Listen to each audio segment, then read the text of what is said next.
Vamos lá. Estados Unidos.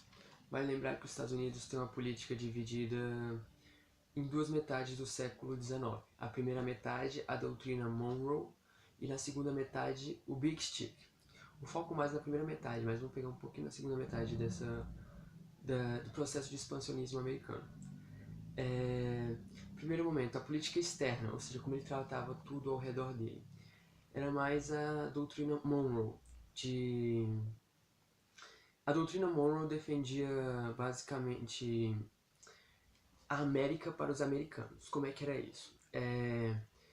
Era uma resposta àquela Santa Aliança que foi construída lá na Inglaterra. Na Inglaterra não, na Europa.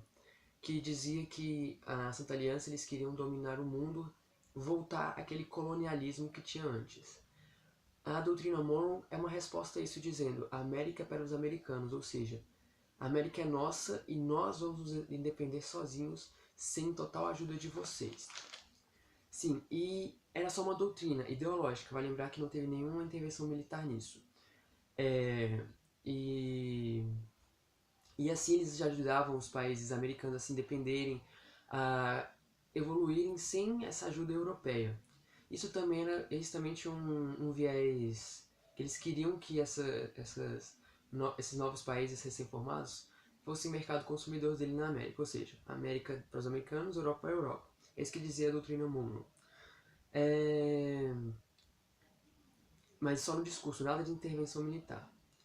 Ou seja, e nessa América para os americanos, houve também a Marcha para o Oeste, onde eles queriam dominar, porque vamos lembrar que inicialmente tinha as 13 colônias. Nessas 13 colônias, que era aqui que nem no Brasil, que era só nesse canto de cá, as 13 colônias. Daí veio uma política expansionista para o resto da América.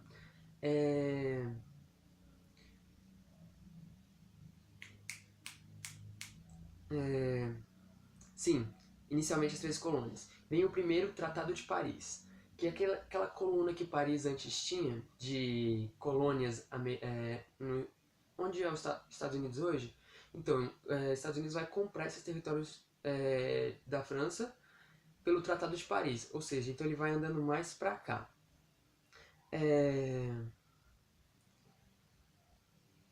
E tendo mais conquista de território. Pouco a pouco ele vai pegando países pela doutrina Monroe. Outra ideologia, além da doutrina Monroe, América para os americanos, tinha outra ideologia que forçava em massa a ida deles para esse resto do continente americano, que era a doutrina puritana. Como você sabe, a maioria dos americanos eram protestantes, vindo daquela América que estavam perseguindo os que não eram católicos. Então eles vinham para a América com uma doutrina na mente, que era o White American Anglo-Saxon Protestant, que dizia que aquele território era dado por Deus a eles e quem deveria colonizar esse território eram os brancos protestantes anglo-saxônicos, ou seja, qualquer um que fugisse esse padrão não deveria ser dono da terra, apenas eles. E nesse viés ideológico, eles vão passar por cima de todo aquele, esses americanos, colonos, vão passar por cima de todo aquele que não fosse branco, protestante, anglo-saxônico. Anglo-saxônico quer dizer que veio da Inglaterra. Ou seja, uma doutrina bem racista, vai gerar colonos bem racistas. E nessa marcha para o oeste, ou seja, colonizando, teve alguns incentivos, porque ninguém vai de graça, né? Um dos incentivos foi a corrida do ouro. Houve boatos que existia ouro nessa localidade, e isso gerou uma migração em massa para o oeste. Claro que não tinha tanto ouro. A corrida do ouro foi mais uma iniciativa de expansionista, não de fixação, mas de expansionismo, para que eles se movessem mais para essas terras. De fixação mesmo foi o Homestead Act. Foi uma política de incentivo à fixação desses americanos que chegaram nesse oeste, incentiva eles a fixarem no local. O governo garantia que se você estivesse naquele local por mais de 5 anos, o governo ia te dar a posse do local por meio de 5, 7 dólares apenas. Só tinha que estar produzindo por mais de 5 anos nesse local. Claro que esses territórios para além do oeste tinham índios, várias localidades de índios, que eles chamavam de peles vermelhas, Redskins.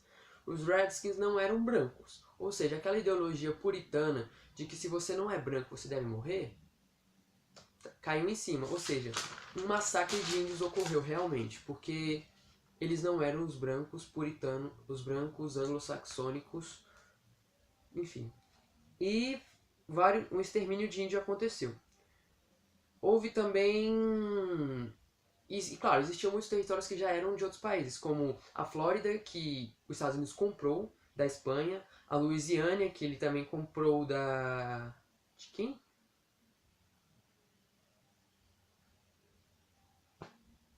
Aqui fala México, mas a Louisiana foi da França.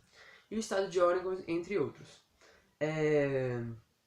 Ou seja, além da marcha, teve a compra de territórios, e aqueles que não dava pra comprar, tipo o México, eles entraram em guerra. Teve a guerra contra o México, e nessa guerra o México acabou perdendo 2/3 do seu território. Ou seja, os Estados Unidos tinham um expansionismo gigantesco a essa altura do campeonato. Só que nem tudo são flores. No início da colonização americana, aqueles que estavam fugindo da Santa Aliança e a guerra contra as bruxas, que qualquer um que não fosse católico, foi mais pro norte dos Estados Unidos. Ou seja, eles tinham uma iniciativa mais autônoma, não dependiam de ninguém. Já que é o contrário dos que iam para o sul. O sul tinha mais uma política de relações com a Europa, ou seja, vende produtos agrícolas, devolve produtos industrializados e tal. Isso gerou conflito, já que o norte era mais desenvolvimento, já estavam quase industrializados. Eles produziam, já industrializavam e consumiam o próprio produto, ou seja, eram protecionistas, encareciam os produtos estrangeiros, impediam barreiras para que esse produto chegasse nos Estados Unidos. Eles incentivavam o próprio consumo interno. Enquanto no sul, eles faziam o sistema de plantation, usavam escravos para plantar e vendiam isso para a Europa e compravam produtos industrializados, ou seja, liberalismo. O Estado não interfere nas relações econômicas. Choque aí. Além da mão de obra escrava, como eu falei agora, porque o sul, nesse sistema de plantation, utilizava mão de obra escrava. Já no norte, como eles consumiam os próprios produtos, eles precisavam de mercado consumidor. Então, incentivavam trabalhadores assalariados que tivessem dinheiro para consumir o próprio produto do país. Deixa eu ver. Entre outras coisas, isso dá... E logo, o primeiro problema para gerar guerra foi a eleição do primeiro de Abraham Lincoln. Abraham Lincoln era bem ligado às ideias do norte. E o sul não gosta disso e se separa do norte. Nessa separação, eles criam um novo estado, se separam realmente do norte, politicamente, fisicamente, e criam um novo estado, que é os Estados Confederados do Sul, que tem uma nova bandeira, um novo presidente, uma nova moeda, uma nova capital, que é a Virgínia, e o norte não gosta disso e inicia a Guerra Civil ou a Guerra de Secessão, como é conhecida aqui no Brasil. Ela é a guerra mais sangrenta da história, sim, uma das guerras mais sangrentas da história. Matou milhões, durou 24 anos, e terminou com a vitória do norte. Após a vitória do norte, veio a abolição da escravidão. Abraham Lincoln morre depois disso com um tiro na cabeça. E o norte, obviamente, passa a explorar economicamente parte do sul. Agora já voltou tudo ao normal, Estados Unidos normal. Começa a explorar o sul, então o sul é levemente mais pobre do que o norte, porque houve essa exploração em massa no norte no sul. O sul culpa os negros por essa derrota do norte. Então no sul se desenvolve uma segregação racial muito forte, ou seja, muito racismo no sul, com a criação de leis raciais que impedem, tendo espaço para negros, espaço para brancos, uma segregação racial total. E surge com ideias como a Ku Klux Klan, que vai matar negros, vai fazer genocídios contra negros, e leis de segregação racial. Isso foi a primeira metade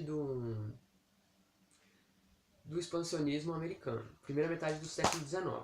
A segunda metade do século XIX não é tão focada, mas cai. A doutrina muda. Lembra que antes era a doutrina Monroe, a América para os americanos, mas era só uma ideologia, não tinha um princípio muito ativo, militar? Pois é, muda. Com a eleição de Theodore Roosevelt, Roosevelt vai lançar a política do Big Stick, o grande porrete. Com o Big Stick ele fala que fale macio, mas fale com um porrete na mão. Ou seja, a América, nesse cenário, já está reunificada e está consolidada. Ou seja, eles não têm mais ideologia de ajudar apenas ideologicamente os outros países. Eles querem para si. Eles vão atrás do seu próprio mercado de consumidor. E bem naquela lógica de imperialismo onde a Europa começa a repartir a África, os Estados começam a repartir aqui na América, a América Central e o Caribe, por meio de intervenções militares, realmente. Aí já começa. Ou seja, seguem aquela ideia da Europa com o imperialismo. E intervém militarmente em vários locais, como Filipinas, Porto Rico, Cuba, Panamá. Panamá, que anteriormente era parte da Colômbia, é separado. Eles vão, os Estados Unidos vai lá, intervém militarmente, separa. As Filipinas também, se não me engano, o Alasca. Então, tem intervenção militar. Ou seja, enquanto na primeira metade, na doutrina Monroe, eles... é apenas uma ideologia, eles não intervêm militarmente. Já na segunda metade eles vão sim intervir militarmente nesses dois aspectos.